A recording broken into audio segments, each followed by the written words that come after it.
സമ്പത്തും സൗഭാഗ്യവും നേടാൻ കുടുംബക്ഷേത്രത്തിൽ അർപ്പിക്കേണ്ട വഴിപാടുകൾ. ഗണപതി ഹോമം. വിഘ്നങ്ങൾ നീങ്ങി തടസ്സമില്ലാത്ത പുരോഗതിയും ഐശ്വര്യവർദ്ധനവും കൈവരിക്കാൻ ഗണപതി ഹോമം അത്യുത്തമമായ വഴിപാടാണ്. നെയ്വിളക്ക് സമർപ്പണം.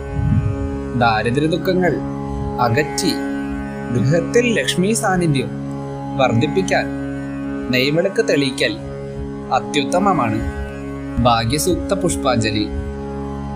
സമ്പത്ത് വർദ്ധിക്കുന്നതിനും ധനകാര്യ തടസ്സങ്ങൾ മാറുന്നതിനും ഭാഗ്യസൂക്ത മന്ത്രങ്ങൾ ചൊല്ലി പുഷ്പാർച്ചന നടത്തുന്നത് ഫലപ്രദമാണ്. സഹസ്രനാമാർച്ചന.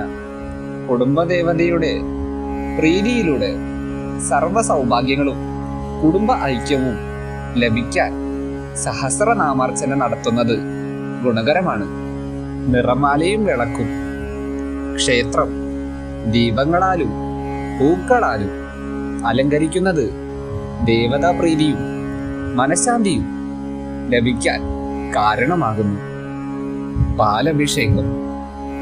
മനസ്സിന്റെ ശുദ്ധിക്കും ശാന്തിക്കും ദേവതാ വിഗ്രഹങ്ങളിൽ പാലഭിഷേകം നടത്തുന്നത് ഉത്തമമാണ്. പായസ നിവേദ്യം.